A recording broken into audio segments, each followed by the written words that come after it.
స్వామి మీద ఒట్టు పెట్టి 15 ఆగస్టులోగా రైతులకు రుణమాఫీ చేస్తానని మాట తప్పిండు మన రాష్ట్ర ముఖ్యమంత్రి మాట తప్పిండు కానీ ఇవాళ మేము దేవుని దగ్గరికి పోయి దేవుడా ఈ రాష్ట్ర ముఖ్యమంత్రి గారు నీ మీద ఒట్టు పెట్టి మాట తప్పిండు. జనరల్ గా పాలకుడే పాపం చేస్తే రాజ్యానికి అరిష్టం అంటారు. కానీ ఇక్కడ ఈ రాష్ట్ర ముఖ్యమంత్రి తెలంగాణ ప్రజల ఇలవేల్పైనటువంటి ఈ రాజరాజేశ్వర స్వామి మీద ఒట్టు పెట్టి మాట తప్పిండు. ఇప్పటికే రైతులు అకాల వర్షాల వల్ల పంటలకు మద్దతు ధర రాక చాలా ఇబ్బంది పడతా ఉన్నారు. మా బాధ ఏంటంటే, మా భయం ఏంటంటే రేవంత్ రెడ్డి గారు ఎందుకంటే పాలకుడు, జనరల్ గా పాలకుడు పాపం చేస్తే రాజ్యానికి అరిష్టము అంటారు. ఆ రేవంత్ రెడ్డి మీద కోపం కొద్దీ దేవుడు రైతులకు గాని ప్రజలకు గాని నష్టం చేయొద్దని, దేవుడా ఆ పాపాత్ముడు మా రాష్ట్ర ముఖ్యమంత్రిని క్షమించు, ఈ ప్రజల్ని కాపాడు, ఈ రైతుల్ని కాపాడని చెప్పి వేడుకున్నాం. ఎందుకంటే రైతులు చాలా బాధల్లో ఉన్నారు.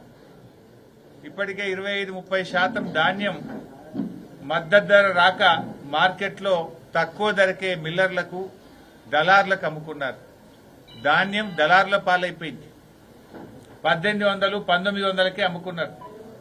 గతంలో మా గంగుల కమలాకర్ అన్న సివిల్ సప్లైస్ మినిస్టర్ ఉన్నప్పుడు కేసీఆర్ గారి నాయకత్వంలో చివరి గింజ దాకా కూడా వడ్లు కొన్న ప్రభుత్వం బీఆర్ఎస్ ప్రభుత్వం, కేసీఆర్ గారి ప్రభుత్వం.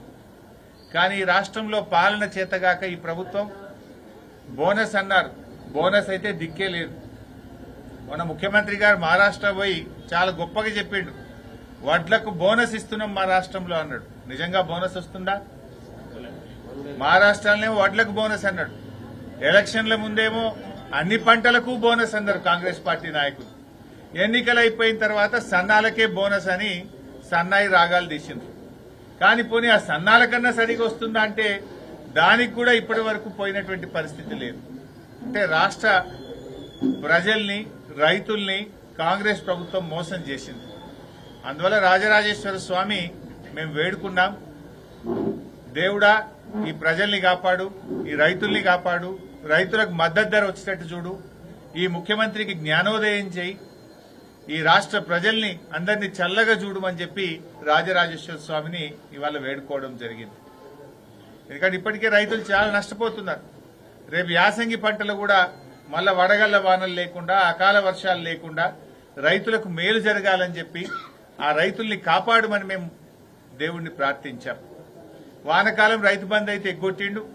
కనీసం దేవుడా ఈ రేవంత్ రెడ్డికి జ్ఞానోదయం చేసి యాసంగి పంట కన్నా మరి ఆ 15,000 రూపాయల రైతు బంధు డబ్బులు వేయించేటట్టు ఆయన జ్ఞానోదయం చేయమని చెప్పి కూడా దేవుణ్ణి వేడుకోవడం జరిగింది.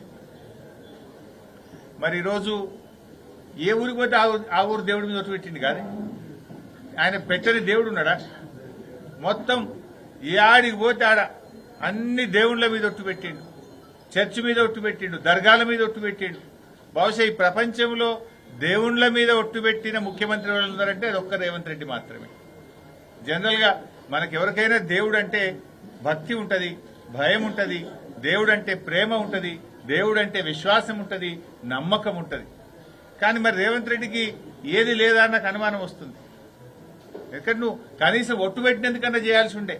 నువ్వు చాలా చెప్పినావు ఎలక్షన్ల ముంగట, 6 గ్యారంటీలు అన్నావు, 13 హామీలు అన్నావు, 100 రోజుల్లో అమలు చేస్తా అన్నావు, బాండ్ పేపర్ల మీద రాసిచ్చినావు. సరే అవి ఎలాగూ మోసం చేసినావు, ఎగబెట్టినావు. కనీసం దేవుళ్ల మీద ఒట్టు పెట్టినందుకన్నా 15 ఆగస్టుకు రుణమాఫీ చేస్తాడేమో అనుకున్నాం.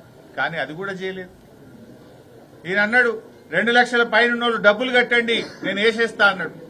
చాలా మంది ఈయన మాటలు నమ్మి అప్పులు తెచ్చిన 3 రూపాయల మిత్తికి 2 రూపాయల మిత్తికి తెచ్చి అప్పులు తెచ్చి డబ్బులు కడితే వాళ్ళకు కూడా పట్టలేవు. అయినా నేను అడుగుతున్న 2 లక్షల పైన ఉన్న వాళ్ళు ఎందుకు డబ్బు కట్టాలి?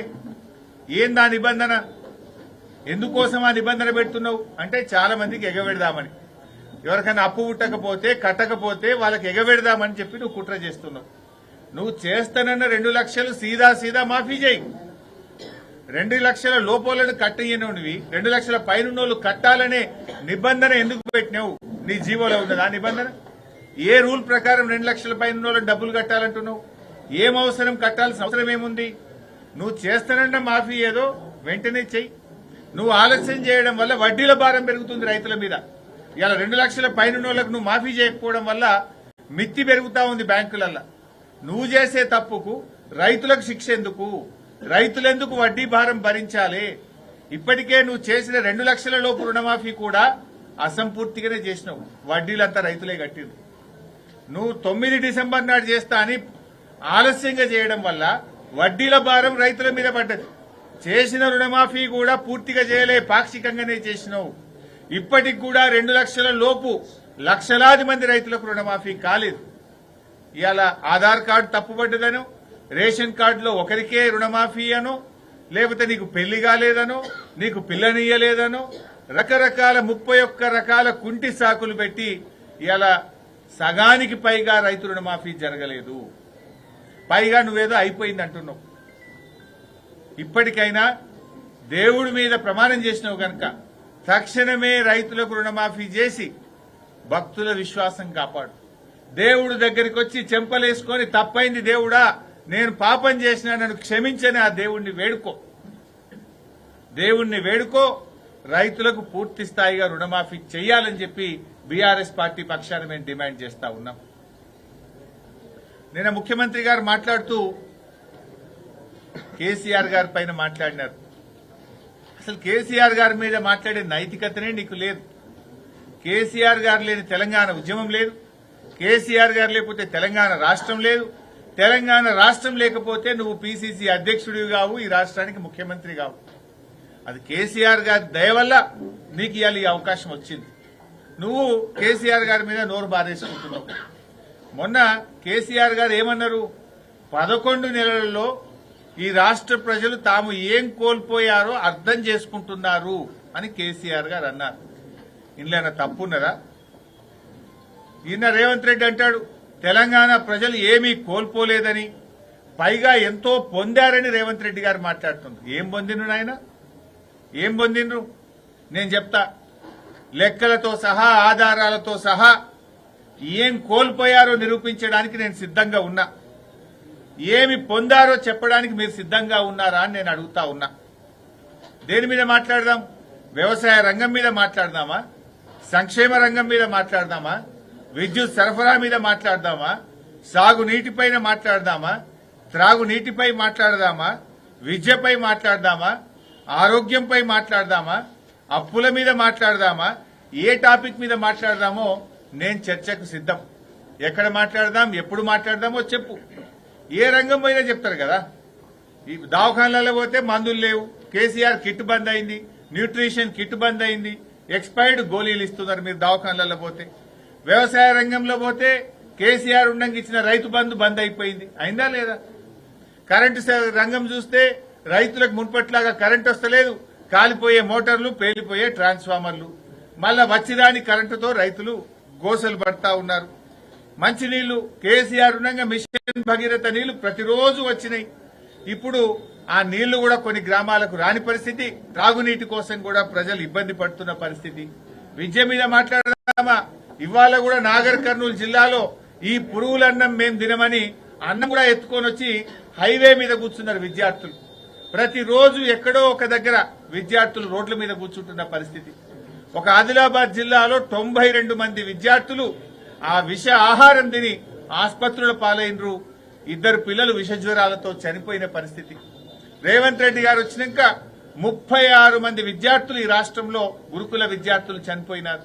యావరేజ్ గా నెలకు 3 పిల్లలు పొట్టన పెట్టుకున్నటువంటి చరిత్ర కాంగ్రెస్ పార్టీ.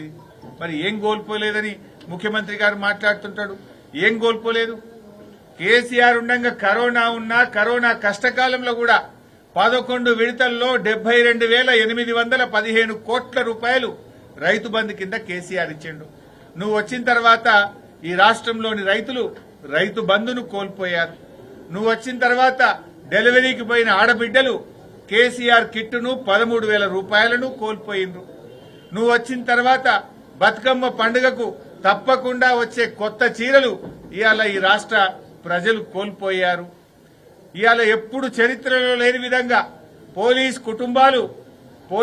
కుటుంబాలను పోలీసులే తమ పిల్లల్ని తమ భార్య పిల్లల్ని కొట్టించి వాళ్ళని అరెస్ట్ చేసి ఇవాళ వాళ్ళ జీవితాన్ని రోడ్డు మీదకి తెచ్చినావు. నువ్వు కోల్పోయింది ఏంది? మా సిరిసిల్లలో బంగారమోలే కేటీఆర్ గారి నాయకత్వంలో సిరిసిల్ల వేములవాడ ప్రాంత చేనేత కార్మికులు అద్భుతంగా ఆనందంగా జీవిస్తే నేతన్నల్ని మళ్లీ ఆత్మహత్యల పాలు చేస్తా ఉన్నావు. నువ్వు రైతులను రోడ్ల మీదకి తెచ్చినావు. ఆనాడు కేసీఆర్ ఉండగా మా గంగుల కమలాకర్ నాయకత్వంలో వడ్లు కొంటే ఇవాళ మద్దతు ధర రాకుండా రైతులను రోడ్ల మీదకి తెచ్చినావు. మద్దతు ధర ఈరోజు రైతులు కోల్పోయిన పరిస్థితి వచ్చింది. అశోక్ నగర్ లో నిరుద్యోగ యువత ఏమైంది 2 లక్షల ఉద్యోగాలని నిన్ను ప్రశ్నిస్తే వాళ్ళ వీపులు కమిలిపోయేటట్టు కొట్టించినావు. అశోక్ నగర్ లో నిరుద్యోగ యువతను రోడ్ల మీదకి తెచ్చి ఇవాళ వాళ్ళను కూడా మోసం చేసినావు. పాలమూరు ప్రాజెక్టు పనులు ఆగిపోయినాయి. గురుకులాలకు జ్వరం వచ్చింది. గురుకుల పిల్లలు మంచిగా చదువుకోవాల్సిన తరగతి గదుల్లో ఉండాల్సిన పిల్లల్ని ఆసుపత్రుల పాలు చేసినావు. పిల్లల బతుకులాగం చేసినావు. దళితులకు దళిత బంధు కోల్పోయారు. బీసీలు బీసీ బంధు కోల్పోయారు. గొల్ల కుర్మలు గొర్రెల్ని కోల్పోయారు. మత్స్యకారులు ఉచిత చేప పిల్లల్ని కోల్పోయారు. ఉద్యోగస్తులు డిఏలను బకాయిలను నువ్వు ఇయ్యకపోవడం వల్ల పెరగాల్సిన వేతనాలు కోల్పోయారు. రిటైర్డ్ ఉద్యోగులు రిటైర్మెంట్ అయిన తర్వాత రావాల్సిన వారి బెనిఫిట్స్ ను కోల్పోయారు. హైడ్రా పేరిట ఎంతో మంది తమ ఇండ్లను కోల్పోయారు. రియల్ ఎస్టేట్ డౌన్ అయిపోయి లక్షలాది మంది ఉపాధిని కోల్పోయారు. జర్నలిస్టులు ప్రశ్నించే హక్కును కోల్పోయారు. సర్పంచులు బిల్లులు రాక రోడ్ల పాలైపోయారు. శాంతి భద్రతలు క్షీణించి రాష్ట్రంలోని ప్రజలు ప్రశాంతతను కోల్పోయారు. అన్నిటికంటే ముఖ్యంగా అన్ని రంగాల్లో తెలంగాణ నంబర్ 1 గా కేసీఆర్ గారు పెడితే ఈ రోజు తన స్థానాన్ని కూడా తెలంగాణ కోల్పోయింది. ఆనాడు కేసీఆర్ గారి నాయకత్వంలో మిషన్ భగీరథ అంటే తెలంగాణ నంబర్ 1, శాంతి భద్రతలంటే Telangana number 1, per capita income అంటే తెలంగాణ నంబర్ 1, పెట్టుబడులలో తెలంగాణ నంబర్ 1, ఐటీ రంగంలో ఉద్యోగాల కల్పనలో తెలంగాణ నంబర్ 1, జీఎస్డీపీలో తెలంగాణ నంబర్ 1. ఇట్లా ఏ రంగంలో చూసినా కేసీఆర్ గారు 10 ఏళ్లలో తెలంగాణ నంబర్ 1 గా నిలిపితే నీ పాలనలో తెలంగాణ తన స్థానాన్ని కోల్పోయింది. ఏం కోల్పోయిందని మాట్లాడుతున్నావు రేవంత్ రెడ్డి గారు? ఇన్ని కోల్పోయింది తెలంగాణ. నీ 12 నెలల పుణ్యమాని ఇవాళ రాష్ట్ర ప్రజలు, అన్ని వర్గాల ప్రజలు, ఈ వర్గం ఆ వర్గం కాదు, రైతుల్ని యాగం చేసినావు, మహిళల్ని యాగం చేసినావు, విద్యార్థుల్ని యాగం చేసినావు, నిరుద్యోగుల్ని యాగం చేసినావు, ఉద్యోగుల్ని యాగం చేసినావు. నువ్వు ఏ వర్గాన్ని ప్రతి రంగంలో కూడా ఇవాళ వెనుకబడేసినావు. ఇప్పటికైనా పగ ప్రతీకారాలు మాను, పరిపాలన మీద దృష్టి పెట్టు, సీనియర్లను కాన్ఫిడెన్స్ లో తీసుకో. నువ్వు నీ వ్యక్తిగత ఇష్టాయిష్టాలకు రాష్ట్రం నష్టపోవద్దు. మా బాధ ఏంటంటే తెలంగాణ కోసం పోరాడిన వాళ్ళం. కేసీఆర్ గారి నాయకత్వంలో 14 ఏళ్లు రానే రాదు కానే కాదన్న తెలంగాణ కోసం పోరాడిన పార్టీ బీఆర్ఎస్ పార్టీ, తెలంగాణ సాధించిన పార్టీ బీఆర్ఎస్ పార్టీ, తెలంగాణను అభివృద్ది పథంలో నడిపిన పార్టీ బీఆర్ఎస్ పార్టీ.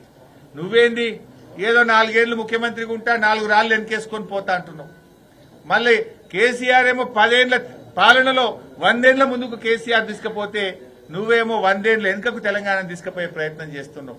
మా తాపత్రయం ఈ రాష్ట్రం వెనుకబడద్దు, ఈ రాష్ట్ర ప్రజలు కష్టపడద్దు, ఈ రాష్ట్రం అభివృద్దిలో ముందుకు సాగాలి, పోరాడి సాధించుకున్న తెలంగాణ ఇంకా అగ్రభాగాన నిలబడాలనేటువంటిదే మా తాపత్రయం. ఇప్పటికైనా సోయి తెచ్చుకో, ఈ రాష్ట్రం మీద పరిపాలన మీద దృష్టి పెట్టు, అన్ని రంగాల్లో వెనుకబడ్డ తెలంగాణను ముందుకు తీసుకొని పో. ఇవాళ ఇచ్చిన మాట ప్రకారంగా రైతు బంధు డబ్బులు 15,000 రూపాయలు రైతుల అకౌంట్లలో వేయాలని దేవుడికి క్షమాపణ చెప్పి ఆ 2 లక్షల రుణమాఫీని సంపూర్ణంగా పూర్తి చేయాలని చెప్పి బీఆర్ఎస్ పార్టీ డిమాండ్ చేస్తుంది. నీ మంత్రులే చెప్పింది కదా, సగం కూడా ఇంకా గాలే. 42 లక్షల మందికి రుణమాఫీ చేస్తామని చెప్పారు. ఇప్పటికి 20 లక్షల మందికే అయింది. ఇంకా 22 లక్షల మంది రైతులకు రుణమాఫీ కాలేదు. నిబంధనలు పక్కకు పెట్టు, షరతులు తీసేసి ఆ 2 లక్షల పైరునోళ్లు కట్టాలనే నిబంధన తీసేసి చెప్పిన మాట ప్రకారంగా, ఇచ్చిన హామీ ప్రకారంగా రైతులందరికీ 2 లక్షల రుణమాఫీ చేయాలని బీఆర్ఎస్ పార్టీ డిమాండ్ చేస్తుంది. Right boss.